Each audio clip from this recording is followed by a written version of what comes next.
नमस्कार, आवाज़ देश के में आपका स्वागत है। मैं हूं प्रतिबिंब शर्मा। आज 14 अगस्त है, यानी भारत के विभाजन की विभीषिका को याद करने का दिन। विभाजन की विभीषिका स्मृति दिवस क्यों मनाया जाता है? विभाजन की विभीषिका स्मृति दिवस मनाने की घोषणा कब की गई? विभाजन की विभीषिका स्मृति दिवस मनाने की घोषणा किसने की? और इस दिवस को मनाने का उद्देश्य क्या है? विभाजन की त्रासदी झेलने वालों को रिफ्यूजी क्यों कहा गया? विभाजन के 75 वर्षों बाद विभाजन झेलने वाले परिवारों की क्या मनोस्थिति है? ये जो पॉइंटर्स के जरिए हमने बताया है, कहा है और आपने सुना है, विभाजन की त्रासदी उससे बहुत गंभीर विषय है और इस पूरे गंभीर विषय को जानने समझने की कोशिश करेंगे उन चेहरों के माध्यम से जिन्होंने उस पीड़ा को जाना है, समझा है, भुगता है। वो हमारे साथ हैं और इसके अलावा विशेषज्ञ भी हैं हमारे साथ। हमारे साथ स्टूडियो में कृष्णानंद सागर हैं, जो लेखक हैं, इतिहासकार हैं। डॉक्टर सच्चिदानंद जोशी हैं, सदस्य सचिव इंदिरा गांधी राष्ट्रीय कला केंद्र के। आर के मल्होत्रा हैं, वो वर्चुअली हमारे साथ जुड़े हुए हैं। विभाजन की त्रासदी की पीड़ा को भुगतने वाले आर के मल्होत्रा जी हैं और जनता जनार्दन जो आप मेरे साथ देख रहे हैं यहाँ पर स्टूडियो में, उसमें वो तमाम चेहरे भी हैं जो इस पीड़ा को झेल कर हिंदुस्तान आए। हिंदुस्तान तो इससे पूरा मुल्क हुआ करता था उस दौरान, और इनमें से बहुत सारे चेहरों को पता भी नहीं था कि ये बंटवारा क्या हो रहा है, पाकिस्तान क्या है। उनसे समझने की कोशिश करेंगे कि जब प्रधानमंत्री ने पिछले बरस घोषणा की कि विभाजन की विभीषिका को एक स्मृति दिवस के तौर पर 14 अगस्त को मनाया जाएगा, उसके मायने शायद उनसे बेहतर कोई नहीं समझ सकता। वो जानने की कोशिश करेंगे। जो विशेषज्ञ मेहमान हैं, पहले उनसे जानने की कोशिश करता हूं। कृष्णानंद सागर जी हैं, लेखक हैं, इतिहासकार हैं और एक पुस्तक लिखी है, 4 खंड हैं जो इस पूरी विभाजन की विभीषिका पर है। कृष्णानंद जी, ये कहा तो ये जाता है आमतौर पर कि पुराने जख्मों को ज़्यादा कुरेदना नहीं चाहिए, दर्द देते हैं। तो जब प्रधानमंत्री ने घोषणा की तो उससे दर्द सामने आया या फिर सच्चाई जो है वो सामने आई? देखिए, दर्द तो इतने वर्षों से चल ही रहा था, लेकिन उस दर्द की सच्चाई कभी सामने नहीं आई। तो जब प्रधानमंत्री जी ने ये बात कही तो उसके बाद एक आशा जगी कि अब उस समय की सच्चाई जो है वो भी सामने आएगी। विभाजन पर लोगों ने बहुत कुछ लिखा है, लेकिन वो जो कुछ भी लिखा है वो सब सरकारी जो डॉक्यूमेंट्स थे उनके आधार पर लिखा। जो ज़मीनी स्तर पर सच्चाइयाँ थीं उन पर तो नहीं लिखा गया। गली में क्या हुआ, बाज़ार में क्या हुआ, घर में क्या हुआ, सड़क पर क्या हुआ, रेल में क्या हुआ, काफले में क्या हुआ, कैंप में क्या हुआ, लोग कैसे दर दर भटके, कैसे अपनों को खोया। तो इसलिए जब प्रधानमंत्री जी ने यह बात कही तो एक आशा जगी कि भाई अब एक ऐसा समय है कि जब सरकार को भी ये अनुभव हो रहा है कि ये सब सच्चाइयाँ सामने आनी चाहिए। दूसरी बात यह है, कोई भी समाज हो, वो समाज तभी तक जीवित रहता है जब तक उस समाज का इतिहास उस समाज को ज्ञात हो। जो समाज अपने इतिहास को भूल जाता है वो समाज क्रमशः नष्ट हो जाता है। तो अपने समाज को, अपने राष्ट्र जीवन को अगर हमने आगे चलाना है तो फिर इस इतिहास को, चाहे कितना भी त्रासदीपूर्ण हो, कितना भी कष्टपूर्ण हो, इस इतिहास को याद रखना बहुत आवश्यक है और अपनी अगली पीढ़ियों को देना ये हमारा कर्तव्य है। अगली पीढ़ी भी यहाँ पर मौजूद है, उस पर जाऊँ उससे पहले सच्चिदानंद जी यहाँ पर मौजूद हैं। सच्चिदानंद जी, देखा ये गया है कि विषय जो है पुराने होते हैं, लेकिन उसको लेकर उतनी सुगबुगाहट अभी तक 75 वर्षों में नहीं हुई है। लेकिन प्रधानमंत्री अगर किसी विषय को छू लेते हैं या उसको लेकर कोई घोषणा कर देते हैं तो हलचल मच जाती है। हमने देखा कला जगत में भी ऐसा कुछ हुआ है, और आपने खुद ने भी IJNCA ने भी इस विभाजन की त्रासदी को लेकर एक जो है प्रदर्शनी अभी लगाई गई। तो उस प्रदर्शनी को लगाने के पीछे क्या सोच रही है आपकी?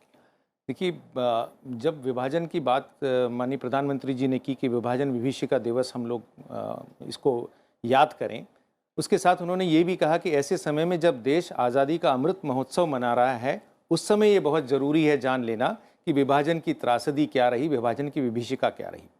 ये इसलिए ज़रूरी है कि जब आप आज़ादी के 75 वर्ष मना रहे हैं, 25 साल बाद आप स्वतंत्रता के 100 साल मनाएंगे, और जब 100 साल आप मना रहे होंगे उस वक्त वो पीढ़ी नहीं होगी जिसने भारत की आज़ादी का संघर्ष किया है, लेकिन ये युवा पीढ़ी होगी जो भारत को 100 साल में ले जाने वाली है। उसे दरअसल इतिहास का सही ज्ञान होना चाहिए। और हमारा दुर्भाग्य ये रहा कि जब स्वतंत्रता के पहले और स्वतंत्रता के बाद काफ़ी साल तक इतिहास सही ढंग से लिखा नहीं गया। हम सब ने भी इतिहास की किताबों में जब भारत की आज़ादी का जिक्र पढ़ा है तो उसके साथ सिर्फ 2 या 4 लाइन में पढ़ा कि इसी के साथ भारत के तो 2 टुकड़े हुए और भारत और पाकिस्तान में बंट गया। उस समय त्रासदी क्या हुई, उस समय पूरी की पूरी गतिविधि क्या हुई, घटनाक्रम क्या हुआ, इन सारी बातों को जनता के सामने, विशेषकर युवा पीढ़ी के सामने लाना बहुत ज़रूरी है। किसने छल प्रपंच किया, किसने उन सारे दस्तावेजों की कूट रचना की, किसने किस तरह से उन सारी चीज़ों का विभक्तिकरण किया जो कि एक अव्यावहारिक विभक्तिकरण था। एक बहुत छोटा सा उदाहरण देता हूँ। आपने 2 देशों का विभाजन तो किया, लेकिन ये असमान विभाजन था। पैरामीटर क्या था?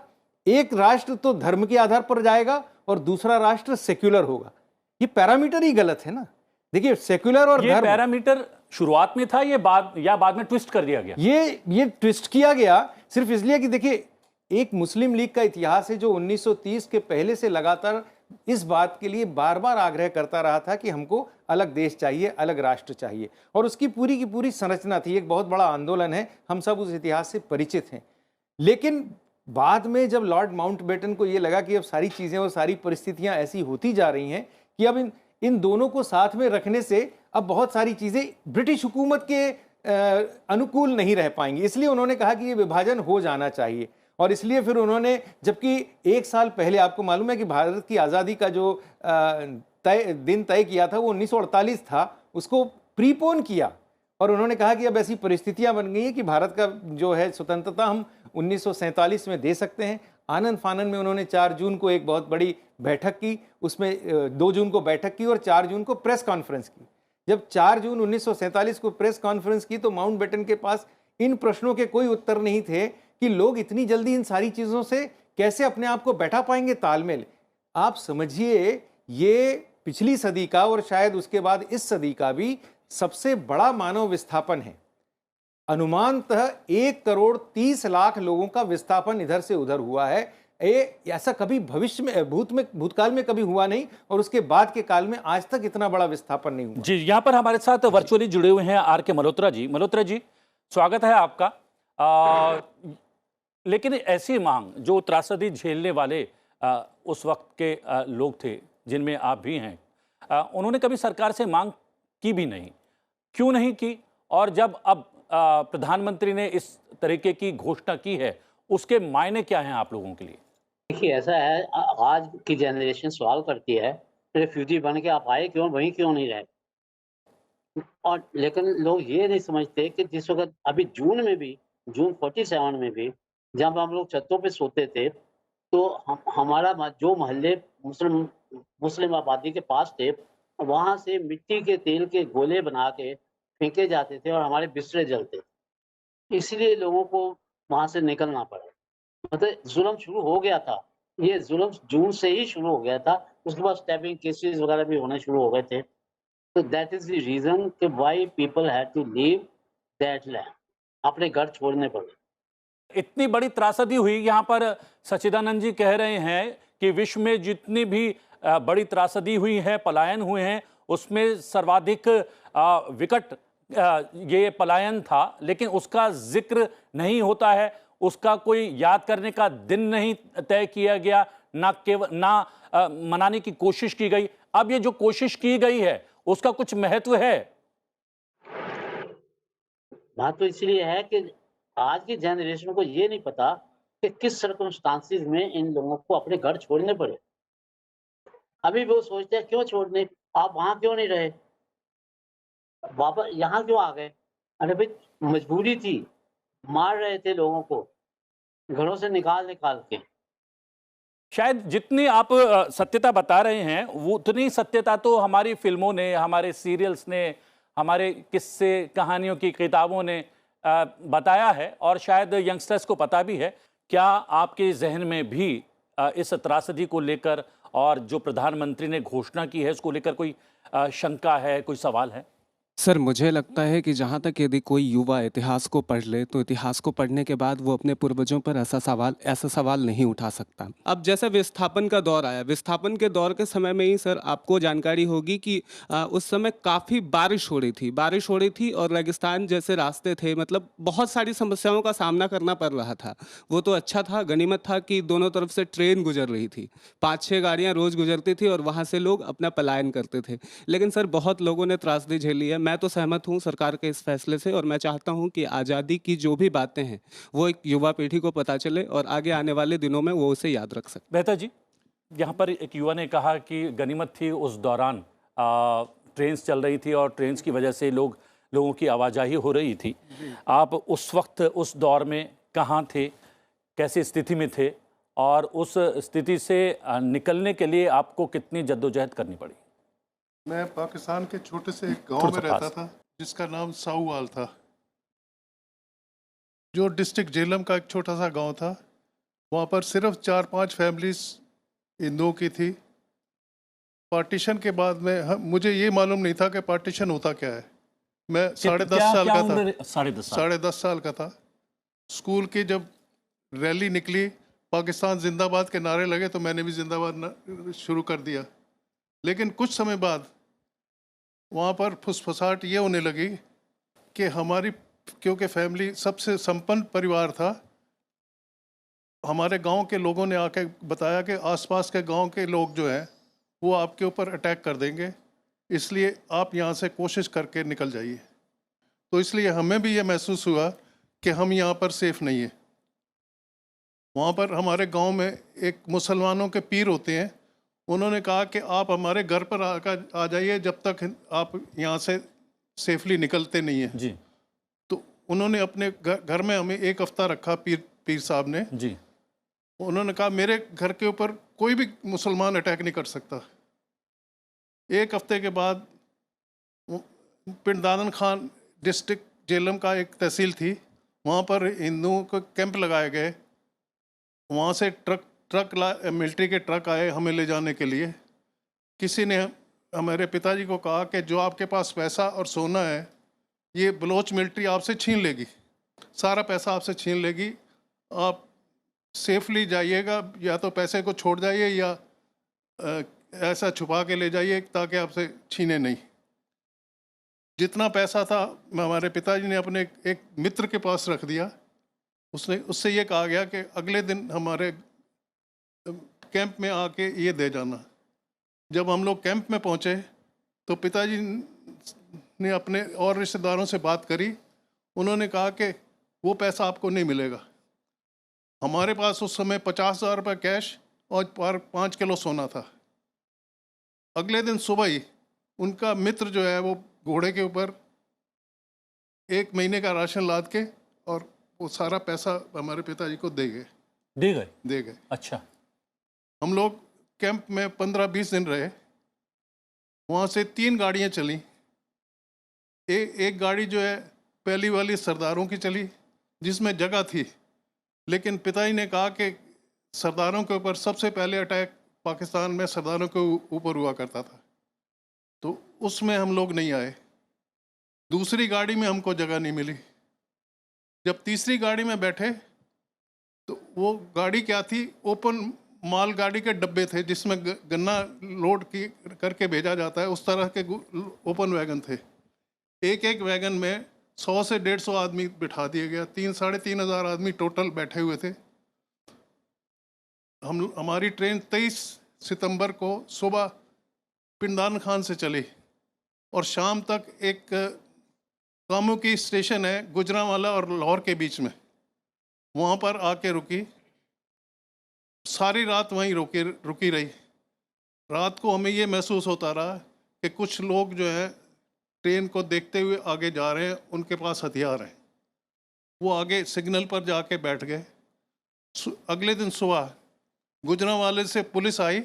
उन्होंने कहा आपके पास जो भी हथियार हैं आप यहाँ छोड़ जाइए, क्योंकि आप हिंदुस्तान इनको नहीं ले जा सकते। सब हमारे से हथियार ले लिए गए। हमारे साथ बलोच मिलिट्री थी। हथियार लेने के बाद में उन्होंने ये कहा कि आगे हमें डर है कि आगे मॉब बैठा हुआ है, उनको हम हटाने जा रहे हैं।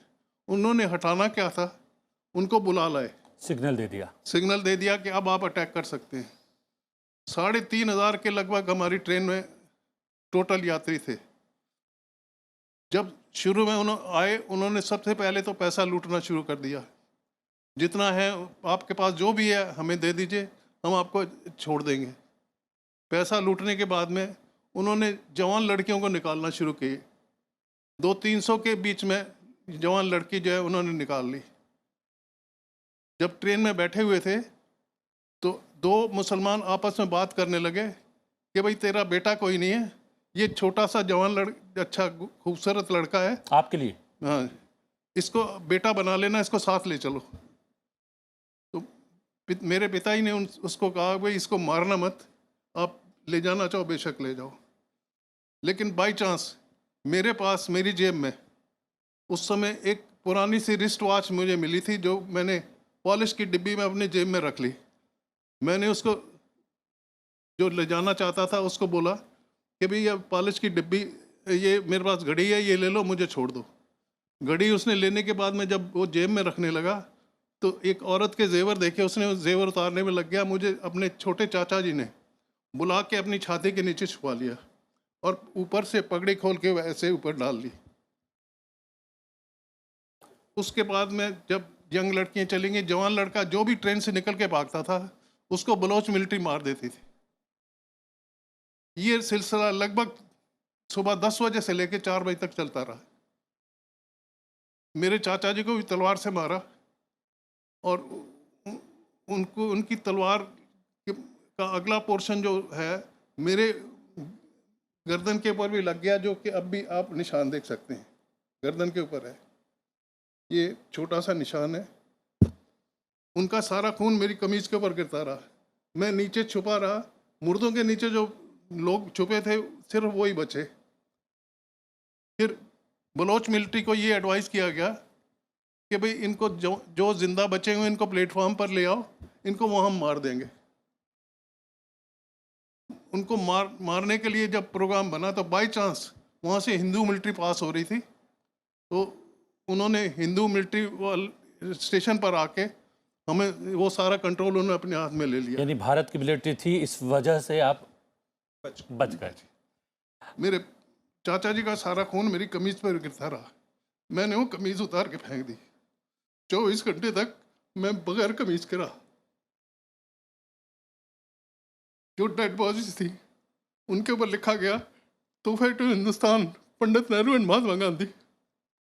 हम लोगों को दूसरी ट्रेन में गुजरांवाले हॉस्पिटल में भेज दिया गया।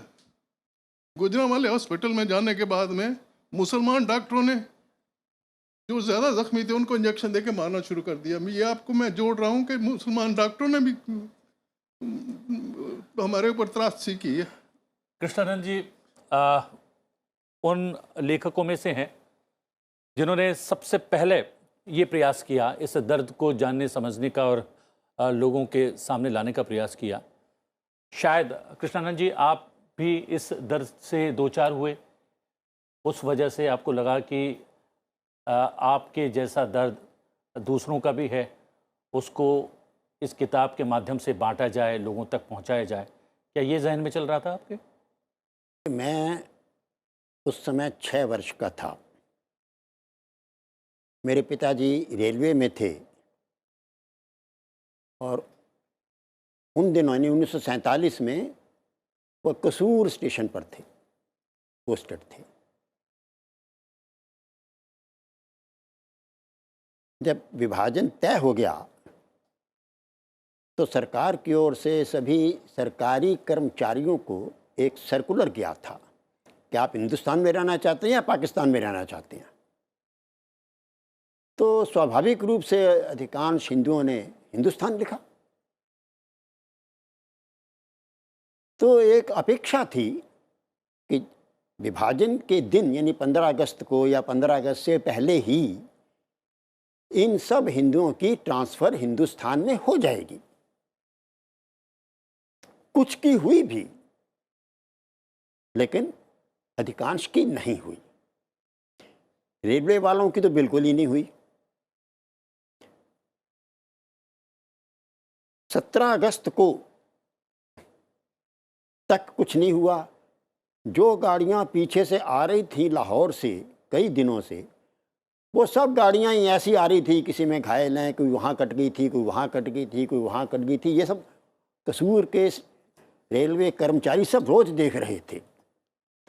तो 17 अगस्त को सब लोग हिंदू जो थे इकट्ठे हुए स्टेशन पर ही और तय किया कि भाई क्या किया जाए, अभी तक ट्रांसफ़र ऑर्डर आए नहीं और ये तो हम भी मारे जाएंगे। तो फिर ये सब ने तय किया कि एक व्यक्ति जाए फिरोजपुर, यानी Firozpur division, railway division office था, वहाँ जाए और वहाँ से और व्यक्तिगत रूप से सब लोगों के ट्रांसफ़र ऑर्डर्स लेकर आए। तो मेरे पिताजी कहता है वो वहाँ फिरोजपुर गए और वहाँ जाकर रेलवे अधिकारियों से काफ़ी उनका लड़ाई झगड़ा हुआ। डिविजनल ऑफिस में भी किसी को कुछ पता नहीं था क्या करना है। वो ट्रांसफ़र ऑर्डर क्या करते हैं। उसकी वजह वही है जो सच्चिदानंद जी ने अभी बताई कि बहुत जल्दबाजी में, जो 1 बरस बाद होना था, जो पार्टीशन या विभाजन, वो 1 बरस पहले हो गया। तो मैं इस पक्ष में नहीं हूं। ये एक पक्ष हो सकता है। जी जी। इसका मुख्य कारण ये था, हमारे जो नेता थे वो अपने में कुछ भी स्पष्ट नहीं थे।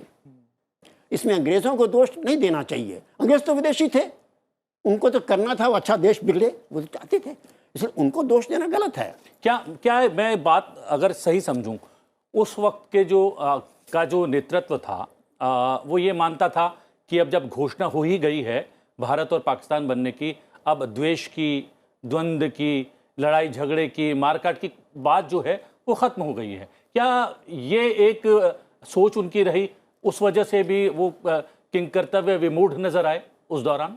नहीं, वो देखिए अगर डिटेल में आप जाएंगे, वो तो किंग कर्तव्य विमूढ़ 1919 से ही थे। देश के इतिहास का उन्होंने अध्ययन ही नहीं किया था, या किया था तो उन्होंने उसकी ओर देखने की कोशिश ही नहीं की, क्योंकि देश चलता है इतिहास के, शिक्षा इतिहास से मिलती है ना। लेकिन वो उन्होंने किया नहीं। अब उस डिटेल में जाना इस समय संभव नहीं है, लेकिन उनकी जो मानसिकता बनी उसके कारण, वो देखिए हिंदू मुस्लिम एकता, हिंदू मुस्लिम एकता ये मंत्र रटा जाता रहा और ये 1919 से चालू हो गया। ये मंत्र चालू कहाँ से हुआ? तुर्किस्तान से।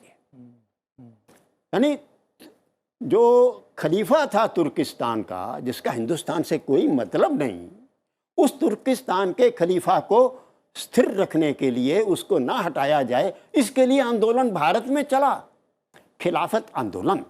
और कांग्रेस ने उस खिलाफत आंदोलन को अपना आंदोलन बना लिया। गड़बड़ यहाँ से चालू हो गई। तो खिलाफत आंदोलन जब कांग्रेस ने अपना बना लिया, तो वो जो खिलाफत आंदोलन के जो नेता थे, उनको वास्तव में उससे पहले 1919 से पहले उनको कोई पूछ नहीं रहा था। यानी मुसलमानों में से भी कोई नहीं उनको पूछ रहा था। तो उनको ज़रूरत पड़ी हिंदू सहायता की, और इसलिए उन्होंने कुछ लोगों को, हिंदू नेताओं के नहीं, कांग्रेस नेताओं को संपर्क किया और कर और खिलाफत कमेटी में ये सारे नेता ही बन गए। और अल्टीमेटली हुआ ये कि कांग्रेस ने ही उस खिलाफत आंदोलन को अपना आंदोलन मान लिया। इसलिए 1921 का जो आंदोलन हुआ है, जिसे असहयोग आंदोलन कहते हैं, वो असहयोग आंदोलन भारत की स्वतंत्रता का आंदोलन नहीं था। गांधी जी की आप आत्मकथा पढ़ो, उसमें ये साफ है कि वो जो खिलाफत कमेटी की बैठक थी, गांधी जी उसके अध्यक्ष थे। तो मैं वहाँ बैठा बैठा सोच रहा था क्या किया जाए। ये खिलाफत जो है इसका समानार्थी हिंदी में शब्द कौन सा किया जाए वो सोचते रहे। तो करते करते आखिर में मेरे ध्यान में असहयोग शब्द आया। लेकिन ये असहयोग आंदोलन और खिलाफत आंदोलन को साथ में लाकर लाने की जो सोच थी गांधी जी की, वो इसलिए भी थी कि वो चाहते थे कि एक बड़ा तबका आज़ादी के इस आंदोलन में सहयोग करे, साथ आ जाए। सोच में कुछ दोष नहीं था। सोच में दोष नहीं था, लेकिन उसका जो क्रियान्वयन था, एग्जीक्यूशन था, हम भी जानते हैं कि वो बहुत सफल आंदोलन तो नहीं था और इसीलिए बहुत सारी दिक्कतें वहाँ पर हुई थी।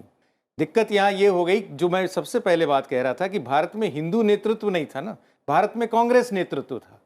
कांग्रेस एक आंदोलन है, एक दल है, वो नेतृत्व था और वहाँ लेकिन बिल्कुल शायद धर्म आपको के आधार याद पर नहीं था। होगा, जब जिन्ना ने मांग की थी अलग देश की, तब उन्होंने कहा था कि कांग्रेस एक हिंदू दल है और हिंदू दल के नेतृत्व में अगर एक देश चलेगा तो वहां पर मुसलमान जो है सुरक्षित नहीं रह पाएंगे। ये जिन्ना के कहने से क्या होता है, कांग्रेस के अंदर तो कई मुसलमान नेता भी थे और वो बात तक रहे, आपको भी मालूम है ये सारी तो चीजें। इसीलिए शायद सेक्युलर देश बना। इसीलिए ये गलती हुई ना कि जब आप जब एक बार धर्म, या तो आप धर्म के आधार पर दो देशों का विभाजन कीजिए और या आप धर्म के आधार पर मत कीजिए।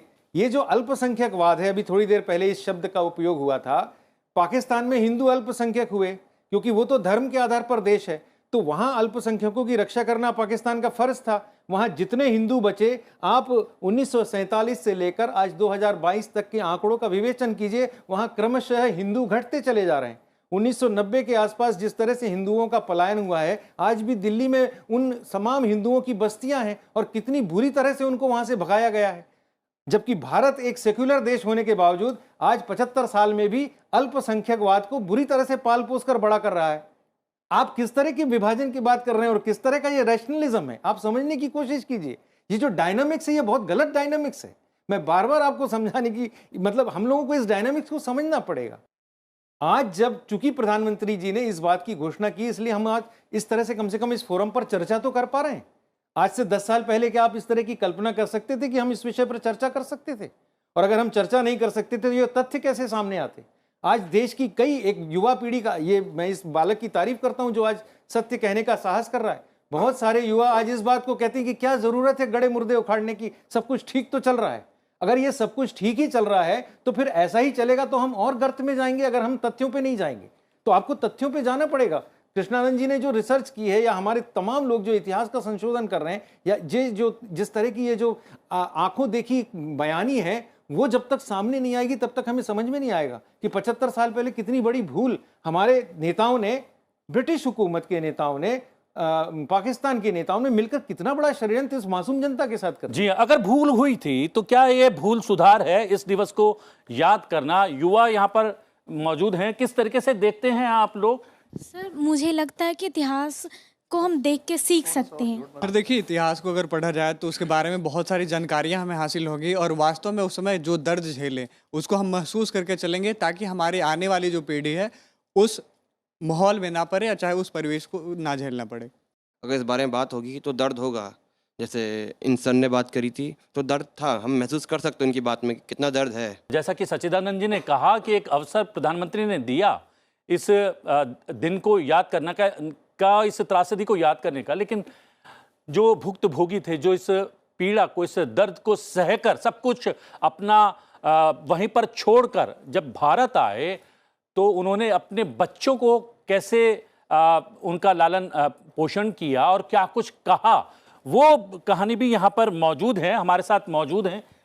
आपसे मेरी बात हो रही थी कार्यक्रम शुरू होने से पहले और आपने कहा कि हमारे घर वालों ने, मम्मी ने, पापा ने कभी दर्द बयान नहीं किया उस दौरान का। लाहौर की, वहाँ के पाकिस्तान के, पंजाब की अच्छी अच्छी बातें ही आपको बताएं। हमेशा अपनी बचपन की, नानके जाने की ऐसी कहानियाँ सुनाते थे या वहाँ की खाने पीने की चीज़ों के बारे में बताते थे। मेरे ख्याल में 70th एनिवर्सरी वाले दिन कुलदीप नायर जी की इंटरव्यू देख रहे थे और कुलदीप नायर जी ने कहा कि हम भी उसमें शामिल थे डिसाइड करने के लिए कि क्या कहाँ जाना चाहिए। तो कहते हैं हमने सोचा पाकिस्तान के पास कोई बड़ा शहर नहीं आ रहा, इसलिए चलो लाहौर दे देते हैं। तो पहली बारी मैंने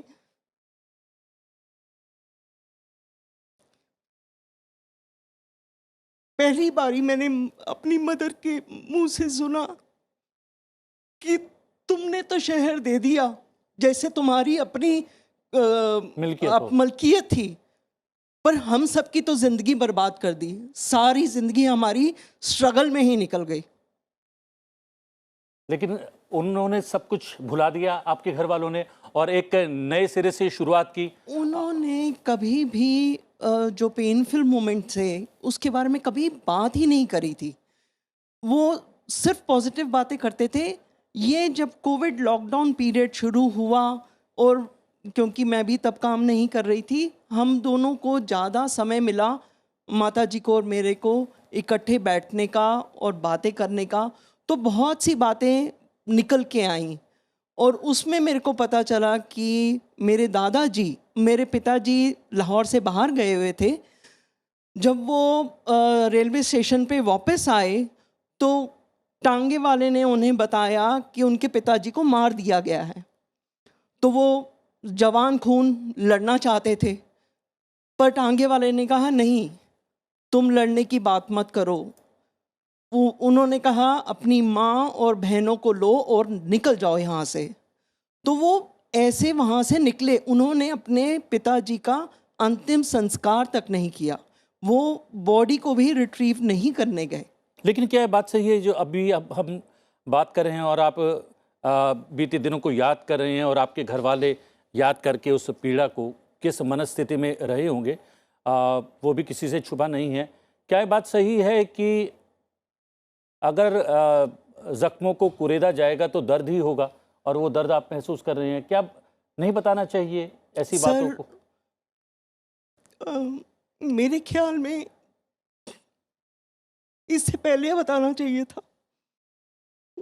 जब हम बड़े हो रहे होते हैं तो बहुत सी मुश्किल टाइम आते हैं, क्योंकि जो हमेशा, जैसे मेरे नाना जी थे, उनका अपना गुरुकुल था। वो काशी के पढ़े हुए पंडित थे, अपना गुरुकुल था जहाँ पे उनके पास स्टूडेंट्स रहते थे जो हमेशा ऐसे देना जानते थे।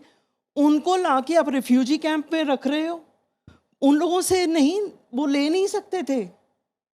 उन्होंने कभी, बच्चों ने, उनके दोनों बड़े बेटे जाके ठप्पा मारना शुरू किया था कि हमने ऐसे हाथ करके नहीं लेना है। लेकिन ये सही बात है कि इस दर्द से निकल के भी और अपने ही मुल्क में रिफ्यूजी कहलाने के बावजूद भी आप लोगों ने मेहनत की, मशक्कत की और अलग अलग क्षेत्रों में मुकाम हासिल किया, उसके लिए तालियां जरूर बनती है। भूषण जी, क्या आपको लगता है कि नई पीढ़ी को सीख देने के लिए इस दिन को याद करना बेहद आवश्यक है? और जो हम लोगों ने भूतकाल में जो भूलें की हैं उससे अगर आपको बचना है तो आपको सच और सत्यता का पता होना जरूरी है। क्या ये बेहद आवश्यक है? ये है तो बहुत आवश्यक है, क्योंकि जितना कष्ट और जितने दर्दनाक सीन हम लोगों ने देखे। मेरी उम्र उस वक़्त 11 वर्ष की थी। शुजाबाद एक तहसील थी ज़िला मुल्तान की, वहाँ मैं 6th क्लास में था। कोई ज़्यादा समझ नहीं थी, लेकिन सुना करते थे, माता पिता बैठते थे, ओवर हेयरिंग करते थे। आज वहाँ कट गई, आज हमारी बस का ये हो गया, खेत में दादाजी जा रहे थे उनके साथ ये हो गया। और जैसे ही 14 अगस्त 15 अगस्त नज़दीक आई, उस वक़्त ये एहसास होने लगा कि अब हमें ये मकान छोड़ने पड़ेंगे। पहले हमें ये मालूम नहीं था कि हम यहाँ से जाएंगे, बिल्कुल नहीं था। कितने साल के थे आप? 11 साल के जी। और डेली कोई ना कोई लाशें आसपास के लोगों की आती थी। सबसे बड़ी दुर्घटना ये हुई उस वक़्त कि हमारी 3 बसें शुजाबाद के पास एक जलालपुर पीर वाला था, वहाँ किसी सामाजिक काम के लिए गई थी। 3 बसें जब वहाँ से वापस आ रही थी शुजाबाद की तरफ, एक षड्यंत्र के अंतर्गत तीनों बसों के जितने भी यात्री थे उनको मार दिया गया या जवान लड़कियों को उठाकर ले गए, और बड़ी मुश्किल से 3 लोग बच के घसीटते हुए पकड़ते हुए टायर के नीचे वो वहाँ पहुँचे और उन्होंने ये सारी कहानी बताई।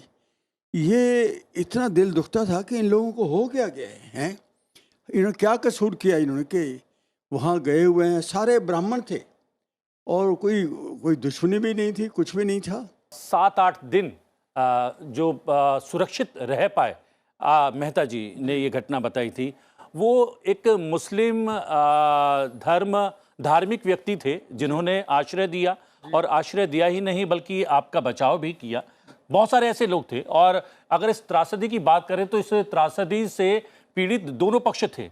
जो भारत के क्षेत्र में रहने वाले मुस्लिम थे उनके साथ भी ऐसा हुआ। तकरीबन 71-72 लाख मुस्लिम वो भी पलायन करके पाकिस्तान पहुंचे, और पाकिस्तान के क्षेत्र में रहने वाले हिंदू भी पलायन करके इतनी ही संख्या में, जो मतलब आंकड़े मौजूद हैं, वो भारत पहुंचे। तो पीड़ित तो दोनों पक्ष थे, ऐसा नहीं था कि एक ही पक्ष पीड़ित था। इसलिए ये सच्चाई जानना और भी ज्यादा आवश्यक हो जाता है क्या? बिल्कुल। देखिए, 5 उंगलियां एक जैसी नहीं होती। सारा पैसा जो मेरे पिताजी अपने दोस्त के पास रख के आए थे, हमें अगले दिन कैंप में मिल गया, लेकिन ट्रेन में सब लूट लिया उन्होंने। हमारे पिताजी के पास 234 रुपये सिर्फ रह गए थे। मेरे पास कमीज़ भी नहीं थी, खून से भर गई थी, उतार के मैंने फेंक दी। हॉस्पिटल में एक जूनियर स्टाफ हिंदू था, उसने मुझे कमीज़ दी। मेरे फैमिली के 11 फैमिली मेंबर्स मेरे सामने मारे उन्होंने। पूरे हड़कंप के बीच, उस पूरी त्रासदी के बीच, उस पूरे दर्द के बीच दर्द बांटने वाले भी कम नहीं थे। मल्होत्रा जी, समय समाप्त हो रहा है, चलते चलते हम जानना चाहते हैं कि ये जो दर्द भरी दास्तां है, उससे क्या हम सीख लेकर एक ज़्यादा मजबूत राष्ट्र बन सकते हैं? क्योंकि सच्चाई से भागकर कोई मजबूत इंसान नहीं बन सकता, और मजबूत इंसान ही एक मजबूत राष्ट्र बना सकते हैं। ये कहते हैं हिस्ट्री रिपीट्स इटसेल्फ। ये चीज़ें याद तो रखनी पड़ेंगी। मैंने तो यहाँ तक देखा है, जो वहाँ से भारत भी आ गए, ट्रेन के ऊपर बैठे हैं, ऊपर से ही उनके सिर कट गए। जलंधर के स्टेशन पे मैं खुद था, अपनी आंखों से देखा था कि जैसे वो ट्रेन के छत पे जो चढ़े थे, जैसे वो पाइप से, पानी भरने वाले पाइप से टकराए, वहां पर ही सब नीचे आके लाइनों के नीचे आ गए। तो त्रासदी तो यहाँ तक हुई है, जो यहाँ भी आ गए वो यहाँ भी आके उन्होंने सफर किया। कृष्णानंद जी, इसलिए भी आवश्यक है सच्चाई से रूबरू होना। क्योंकि देखिए, 2-3 बातों की, 2-3 तथ्यों को हमें ध्यान रखना चाहिए इस सब में। पहली बात तो यह है कि ये 2-4-10 दिन की बात नहीं थी। ये जो सारा अभियान चला है, ये लगभग 2-2.5 वर्ष चला है। 2-2.5 वर्ष। ये आरंभ हुआ था 16 अगस्त 1946 को। इसलिए इसका स्वतंत्रता से कोई संबंध नहीं है, स्वतंत्रता दिवस से। और घोषित करके चला था कि 16 अगस्त से हम डायरेक्ट एक्शन करेंगे,